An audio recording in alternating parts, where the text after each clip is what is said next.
لە هەر سوچێکی ماڵەکە دەڕوانیت بە گوڵ ڕازێنراوەتەوە.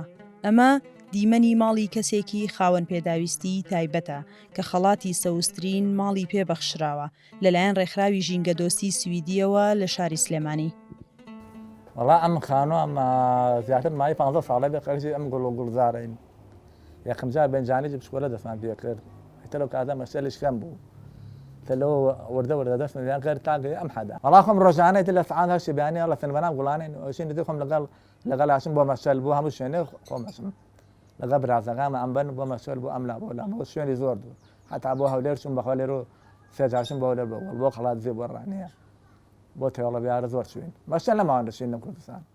ئەگەر چی جەبار خاوەن پێداویستی تایبەتە و بە یارمەتی عەربانەکەی دەڕوات، بەڵام خۆشەویستی بۆ ژینگەوای کردووە کەم ئەندامی نەبێتە ڕێگر لەبەردەم حەز و خولیاکەی.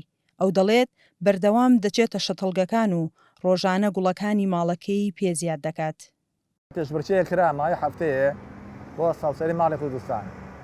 تر ئێمە یەکەم بن بەوەنی زۆرترین گوڵەکان و ساوسەری ماڵ لە کوردستان بەوەنێ خەڵاتەکەمان وەرگرت. والله زۆر پێویستە خەریکی ئەم گوڵوشتانە واز ناکەم کەمەندامم. کەمەندامکەن ورچۆتەوە لە خۆشی ئەم گوڵ و سەوزایە.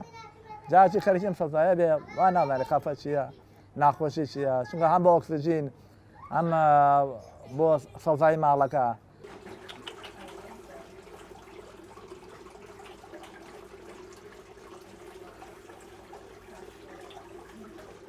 زۆری سەوزایی لە ماڵەکەی جەبار وای کردووە هەز بە بەرزی پلەکانی گەرمانەکەیت. ئەمەش وای کردووە ڕۆژانە خەڵکی کۆڵانەکەیان بۆ بەسەربردننی کاتێکی خۆش و وێنەگرتن سەردانی ماڵەکەیان بکەن. وەڵا ئامۆژگاری من بۆ خەڵکی کوردستانەوەیە ماڵی وایە بڵێن 200 مەتر عەرزێ 300 مەتر عەرزێ گوڵێ ناناژێ.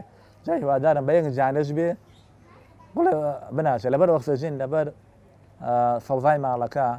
من ئەم گەڕگەی خۆمان هەر لێرە 5 ماڵە چای لە من کردووە وتەبەرچێ خۆتانەی بێنین زیاتر لە سەدانمان بەخوا زیاتر چای لەمە کردووە کە یە سەردامانەکەن سەوزایی کردووە.